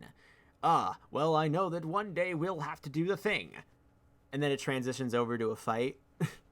I might include like a bit of like an overworld or something. I don't know. I haven't... Because if this is anything like how I planned on Skirmish to go, which is game number 3, then yeah, it could be like that. I don't know. There's a lot of options here. Thank you for the follow, Radical Trash, and also Knight of Quinn, and also Lapendole, and also Coinbox. I missed a lot of you guys. Sorry. All right. So next thing that's gonna improve things, and this is something that I kind of highlighted with Temtem, but I think is really gonna bring it home. So like Street Fighter, pretty much. Or any fighting game, I think, given the exception of Smash Ultimate. I mean Smash Brawl. Because Smash Brawl has like a big overworld. Or like a big platforming section. Anyhow, so next thing. Every spirit, they're called spirits. Every spirit has a special move. So, along with having a special ability, every single spirit in this game has a special move. It's a move that is absolutely unique to them, given one exception, but I'll get into that in a second. It's completely unique to them. They're the only ones that can use it. And not only that, but when you're building a team and you're putting a spirit on the team, this special move will always be on the list. And you have to fill in the other 3. Because of this, these moves are going to be a lot more powerful than normal moves. But they are a mainstay on every version of the spirit's moveset. So that way, going into a match, you're going to know one of the moves that your opponent has, no matter what. The other 3 are going to be what make it interesting, and you have to kind of build around that. So yeah, every spirit's going to have a special move. Now, when I say it's unique, there is going to be an exception, because I did down the line have an idea where maybe there's one spirit that's introduced that can't learn normal moves, but can only learn special moves from other spirits, which I think would be kind of a cool flip on the head idea. This is structured to support that arenas are filled, and have the player in a trailer they can do things other than fight in. Yeah, I'm thinking of a lot of ideas of like how to make the story of it happen, but right now I'm focused more on the battle system. That's what I'm trying to focus on. So is it going to be a relatively small but diverse set of mons to choose from? Bright Raven, that is exactly right. In fact, this isn't like a notable difference, but it's still what I'm going to put down. Smaller cast. Essentially. Like right now, the only thing that I only have 10 of these things planned, but I'm trying to make it so that each one with both the special move and the unique ability, I'm going to say and ability. I want to make it so that every single spirit has the special move and ability, and it makes it very much their own. A Steel Spirit like a Ditto or Echo's ult. A bit more like imagine this character that I'm thinking of right now with the ones that steals other stuff. Not even so much like a Ditto, but like let's say you have please show us on Twitter. I don't know quite what that means, but I do like Echo's. Well, Echo's ult's interesting. Anyway, I'm getting off track. So essentially what this one's going to be is Pokemon's move called Sketch, which copies a move. Yeah, it's not unlike that. Essentially, this would be a spirit that has very low stats. However, its move is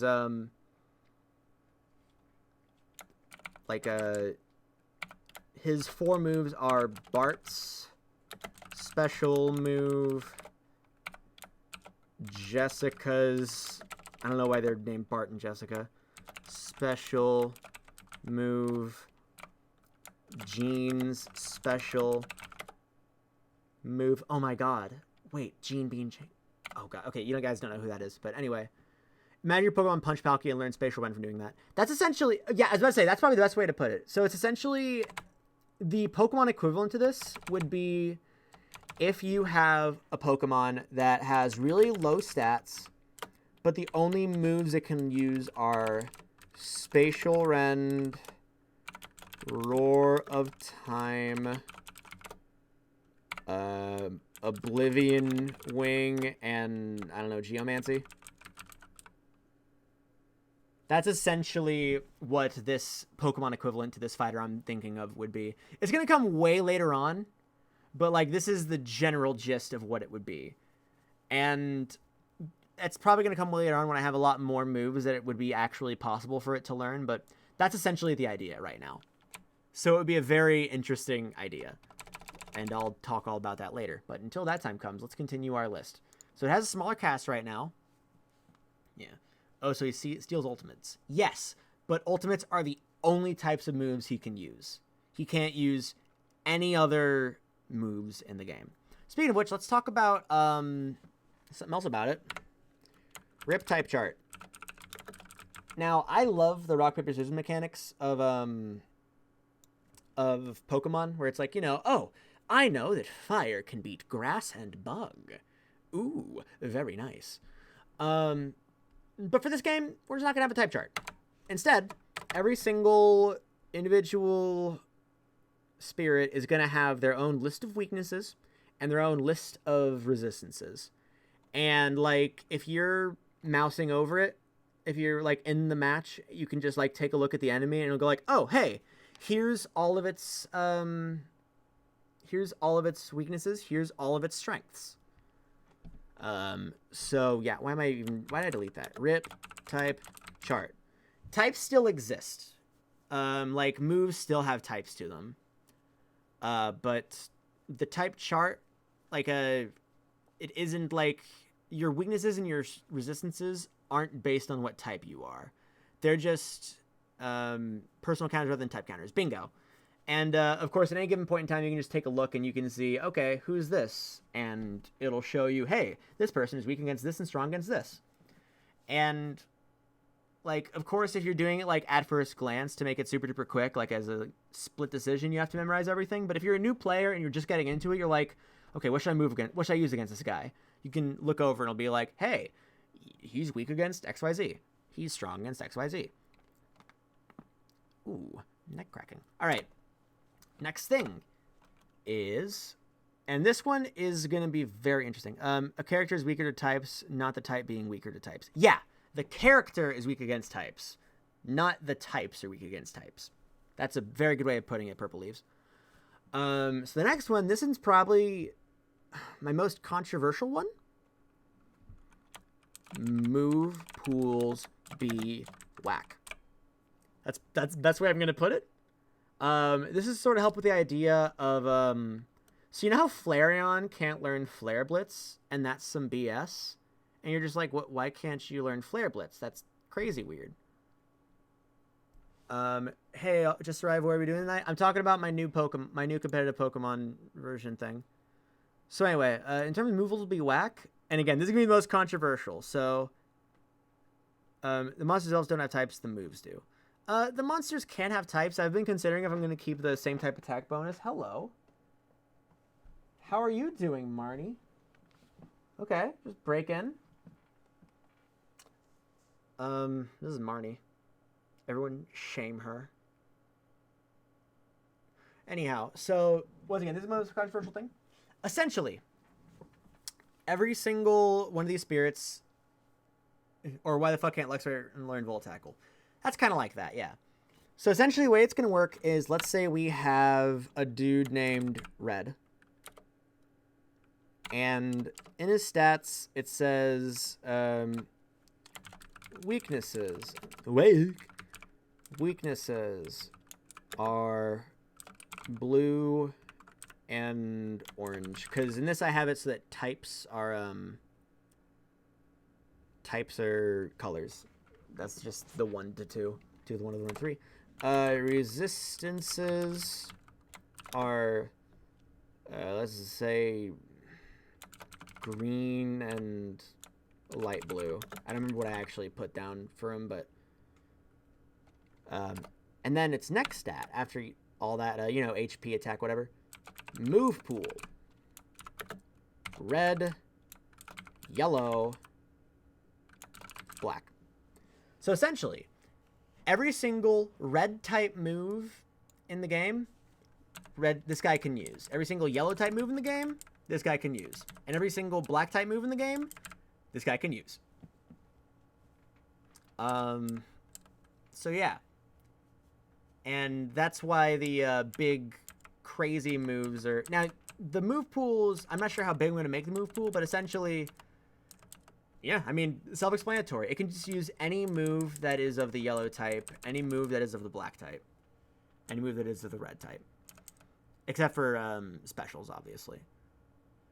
The reason I did that is because, again, like I mentioned earlier, Luxray can't learn Volt Tackle. You'd be hard-pressed to be all like, oh, schnaps, what kind of move does this one know? Slurpuff, can you learn Spiderweb? No? Okay. Scyther, can you use Fly? Oh, no, you can't? Okay. Stuff like that. Some of that weirdness. This kind of compartmentalizes it and makes you say, okay, so I'm going to see this red guy. I'm going to have to look out for red, yellow, and black. And yes, specials do have colors. So yeah, that's essentially how move pools are going to work. That's why move pools do, in fact, be whack. So yeah, that's how move pools are going to work, essentially. Are hues charged independently? Like yellow hue? It's just one hue. Hue is just like a universal mana system. I just called it hue because I wanted to call it hue. They are not charged independently. It's all in one big pool. So that's how move pools are going to work. Just one of them can learn any type of move within a certain type. Or color, rather. The last big change to it that I'm actually really excited to make happen, because I think it's going to be a bit of a double-edged thing. I think if I can set it up well enough and allow enough options, it's going to work out spectacularly. It's going to slow down the beginning of the game, but I think that's fine. So here's the order. Like, let's take VGC.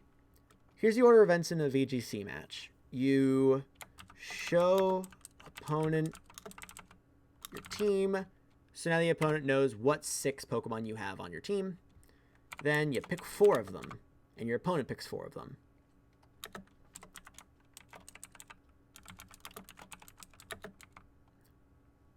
All right. So you pick 4, the opponent picks 4, and then it's a 4v4 match. So here's what I'm thinking, and it's going to seem a little crazy, but hear me out. Step 1, show your opponent your team. Step 2, you assign the other 3 moves on all of your team. So if you see an enemy team and you see that they have an astounding weakness where, like, all of them are weak to, like, let's say all the enemy team is weak. I don't know why I'm typing this. I don't need to type this out. Let's say you know that all your enemy team is weak to yellow type moves. So you know to give your team more yellow type moves. And this is just based off seeing the enemy team. So you see the enemy team and you're just thinking, okay, so this might be what they're going for, and that's when you assign the moves. This is going to be tough to implement, but I think it can work. And it's going to definitely lead to a lot of curves, a lot of, I don't know, I feel like it might lead to a bit of learning curve. But I think there will definitely be an option to save multiple move presets. So if you're thinking, okay, this team's probably doing XYZ. Okay, I'm going to use this preset for it. Oh, it's doing YMF. Let's do this preset for it. So that way you can set presets on each of your mons. And that's another reason why I have it so that the special move automatically takes up a slot. That way you only have 3 of them to assign, and it makes it a lot slower. Yeah, it won't be time consuming. Yes, I do know that that's definitely a trade-off of it. And that's why I'm thinking of stuff like the presets. Again, that's why I have it so there's only 3, because otherwise it'll be pretty time consuming. Thank you, Ian Corona, for the follow. Yeah. And then of course, I can also, if you're like new to the game, there will be pre-made presets that's put into the game on coming in, like a Paladin's card. Yeah, very much like a Paladin's card, except it's the base of the whole thing. So that moment right there that's when all the mind games happen. It happens before the game, but it's different. It can still make it different for each game. So the pre-made presets, it can say multiple. Is I playing Paladins with you? Oh, thank you. So yeah, that's my set of ideas. I'm gonna just call that pre-match move assign. Paladins without the shooting. Bingo. All right, so these are the big differences. I feel like I might think of another one when the time comes, but right now this is what I have in mind for making a different version of Pocket Monsters. Now I mentioned that there would be RNG in the game, but that is going to come right about now when I actually show you the design doc. So let's go. Whoop, spoilers. Okay, so these are just my general notes. I think I wrote this up like a year ago, so I don't remember most of these. I did not know that this lights up if it's spelled wrong. Epic. I think I had like a fun name for trinkets at one point, because I think this all started from that idea of assign stuff later. This is all just notes where it's like, oh, do I want RPS? No. Don't include many spirits. Okay.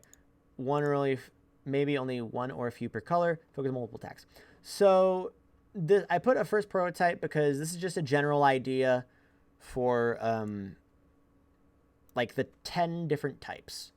The 10 types each kind of represent a different element of sorts, like red's fire, orange is earth, yellow is lightning, green's nature, light blue is ice, blue is water, purple's alchemy, black is darkness, white is light, and pink is trickery.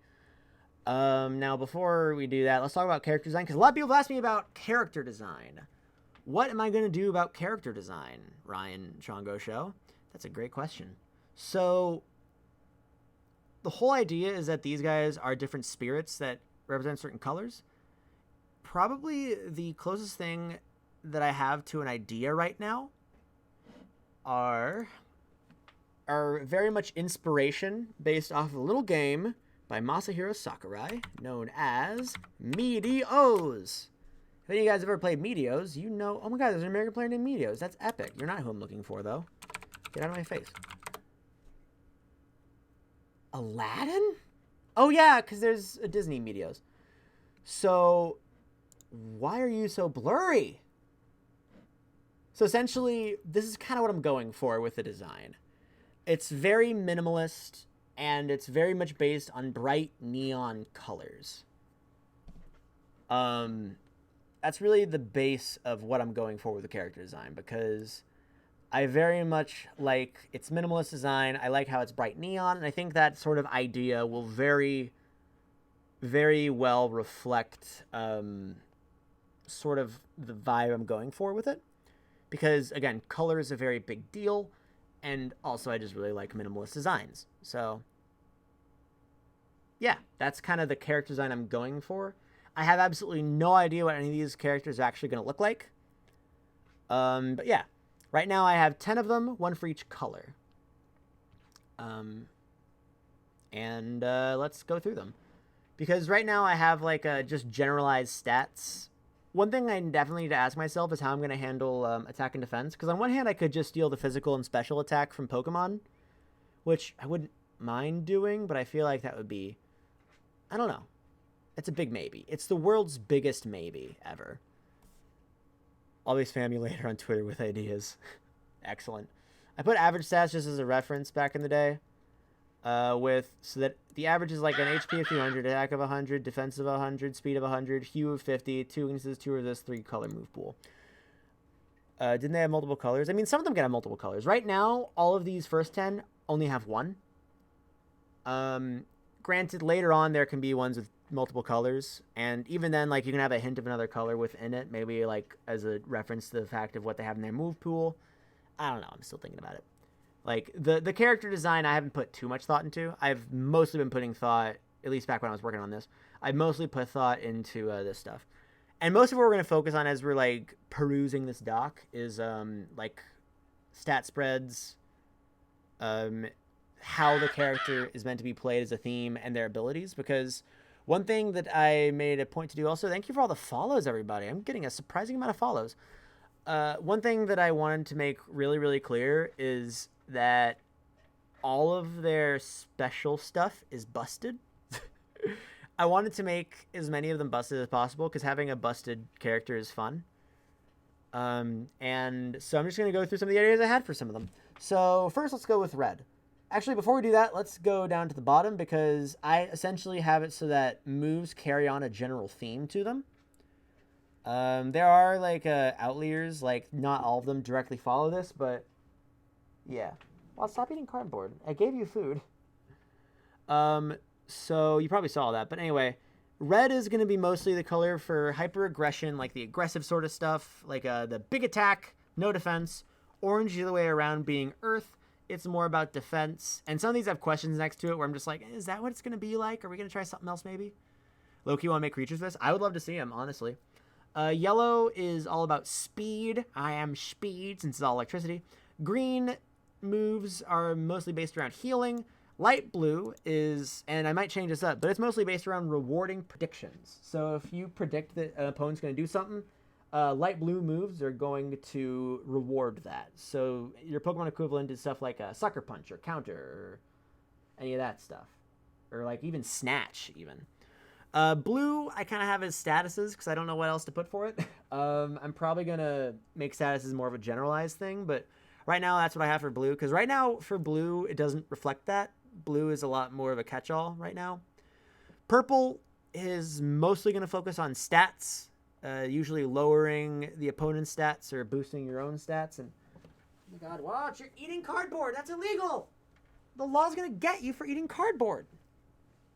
White is mostly based around hue and color and all that, and boosting it. And black is the opposite, where it relies on very little hue. They're very low hue cost attacks. Maybe find something else for it. Yeah, I'm trying to think about it.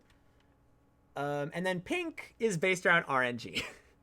Remember I said there's going to be a little bit of RNG? It's all going to be here, baby. It's all going to be RNG. So now that we have that, a lot of the characters that I have as the baseline really kind of suit these themes to a T. However, there are some variants, especially in blue. So let's go into that. Red has a defense of 50, attack of 160, just to really hammer home that it's all based on attack. The ability is if a character is 33 HP or lower, attacks do double damage, which is sort of like what, Overgrow and Swarm and all that stuff is, except instead of it being, just water moves, it's all the moves. What about black being about comboing low hue abilities?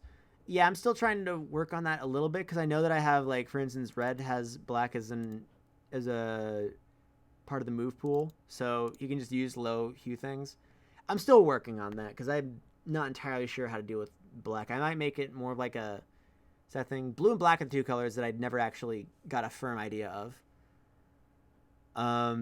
So yeah, red is the ability is if it's 33 HP or lower, attacks you 2 times. Its special move is Nuke, which is basically a Z move. It's a very, very strong attack, but you can only use it once in the game. And after you're done using it, I might have, like, significant stat drops. Value can maybe the opposite, do more the closer your opponent is to the value.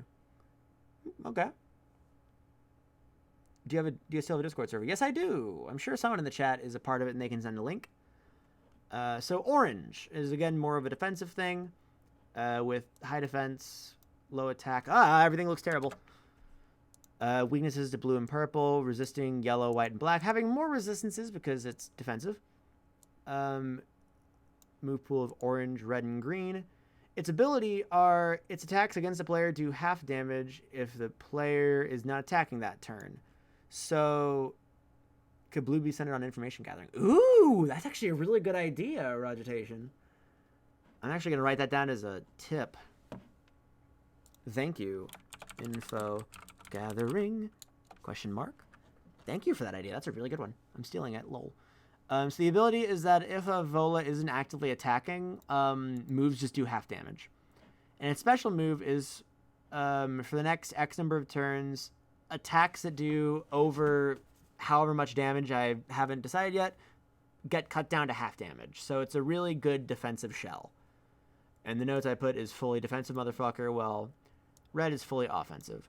Yellow, again, leans into speed. It's got a not too good of a speed, but it essentially has speed boost, where the speed increases after each turn.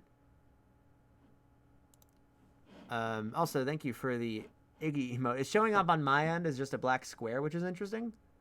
Parabrigon? I don't know how that happened. Anyhow, so yeah, it's speed increases after each turn, but its special move is Motor Drive, where you can use your speed as your base power. So the faster you are, stronger it is. So that's going to be very interesting for this guy. I'm still working on it. I'm still workshopping some of this, but either way. Green is Birch. He's defense and healing based, with, green, blue, and white moves. I should probably throw orange in there. I mean, again, now that I'm, like, workshopping it for the first time in a year, I'm probably going to make a lot of changes. Its ability is, while it's active, all inactive spirits, anyone on the bench, will gain 10 HP per turn. So that's a very interesting one. You'd want to have this one out here to help heal up anyone else on the side.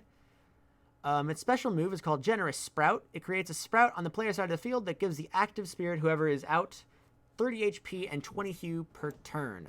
So it's just like a really big buff that is just on your side of the screen for a little bit. Light blue is Adagio. This is the one that's all about, prediction and all that stuff. Its ability is Freeze Shock. If it switches in this one on the same turn as the opponent loses 50% of their health, which is nutty. So, like, if you're thinking, oh, you're going to switch out on this one? Well, fine, I'm switching into Adagio. So, boom, you lost half your health, idiot. And then its special move is, it does nothing if the opponent's move isn't a damaging attack. But if it is a damaging attack, it takes the opponent's move and uses it against them. So, that's fun. If you think someone's going to just throw a move at you, you can just go like, actually, no you. Probably going to be a high hue cost because that has the capability of being very overpowered. But nonetheless. Like I said, specializes in prediction. Probably going to be a very scary creature to have out here. Next is Aurelia. And this is the one that I didn't know what blue was going to do. So the whole base of Aurelia is being able to use multiple moves. I actually don't have a special move. Actually, I think I might make Shuffle the special move. Essentially, the special move is you can switch out one or many of the moves that you have assigned Aurelia at any point in time. You can just switch them out. You can just go like, okay, cool. I'm going to use my turn to give myself a set of new moves based on the move pool, which is enormous. So it takes a turn to use it, so I might actually turn this into a special move. I'll do that right now. Special move. And then ability, I'll come up with something later. But that's essentially what the base of Aurelia is having access to a whole lot of moves. And if the moves you have aren't working for you, just take a move to switch out to some moves that do. Takes a turn, but hey, you'll have a much better moveset to use against the current situation you're in. And that's Aurelia. That one was really, really fun. Next is Francium. I think this one is still kind of not based on that. Does the light blue special move have priority? I think it does. I haven't put it out there, but I think it does. Purple is Francium. Essentially, instead of it being about stats, this one's more about being detrimental to hue, with its special move always going last, but depletes the opponent of all of their hue. And their ability is that if the player has less hue than the opponent at the start of the turn, the attacks do 2 times the damage. So, yeah, this one's all about hue being a detriment. The cat tree just fell over. Hey, Keo, did you knock over your own cat tree? Like a dingus?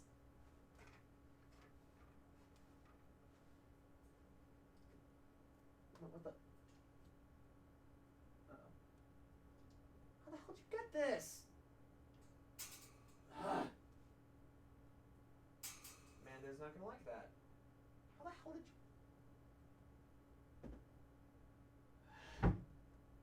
Fucking God.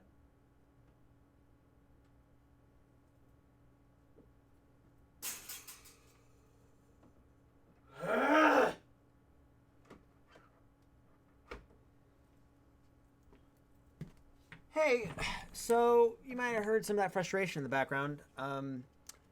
The cats like to do this thing. The cat and the dog like to do this thing where they tag team. The cats knock Amanda's Funko Pops off the shelves, and then Walt is like, cool, I'm going to chew on that. So now fucking Amanda's not going to be happy about that. Let me see something real quick.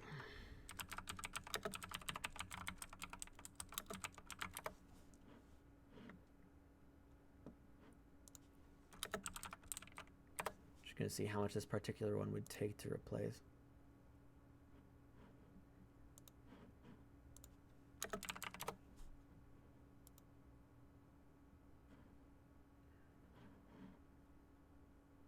$31.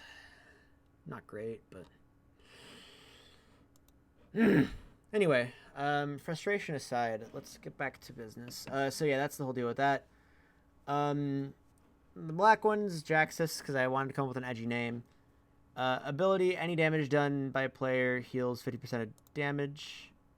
So it's just a basic lifesteal. Nothing that hadn't been seen before. With a special move being Cheap Shot, which is a somewhat weak move, but doesn't cost any Hue.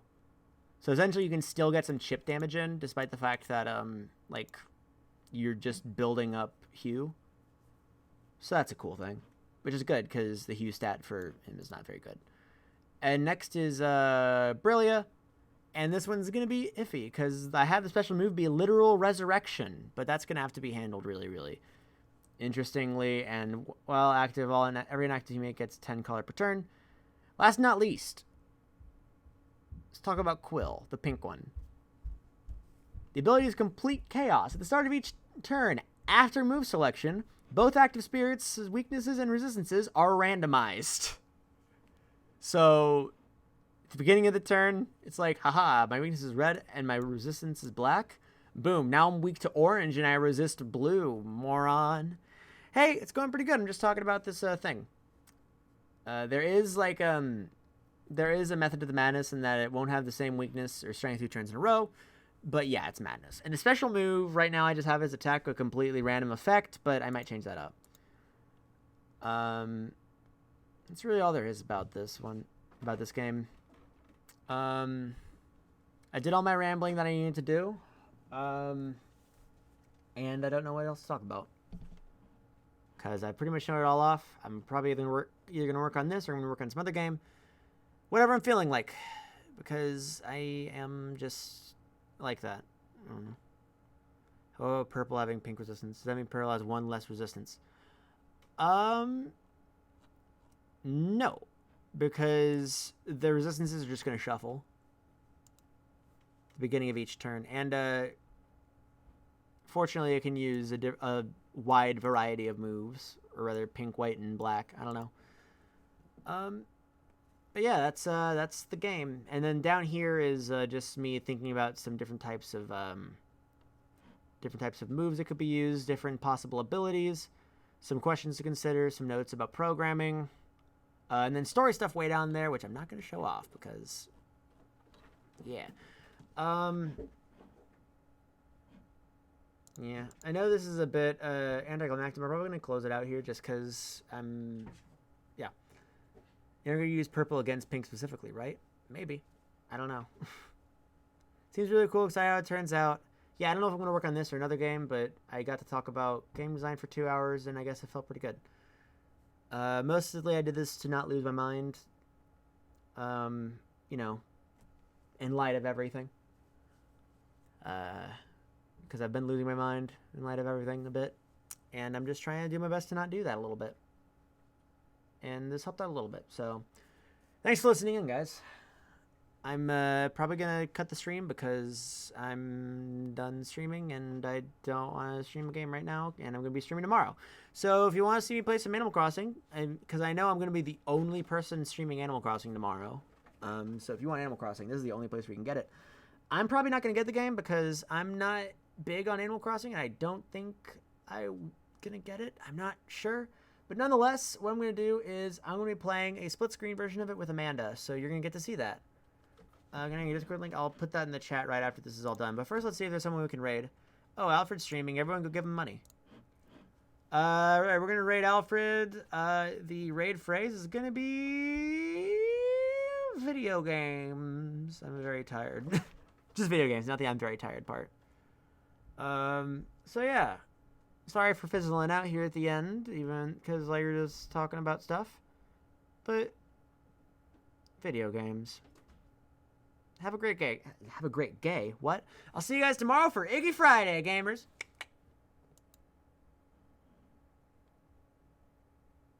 Okay, now I'm actually gonna hit stop stream.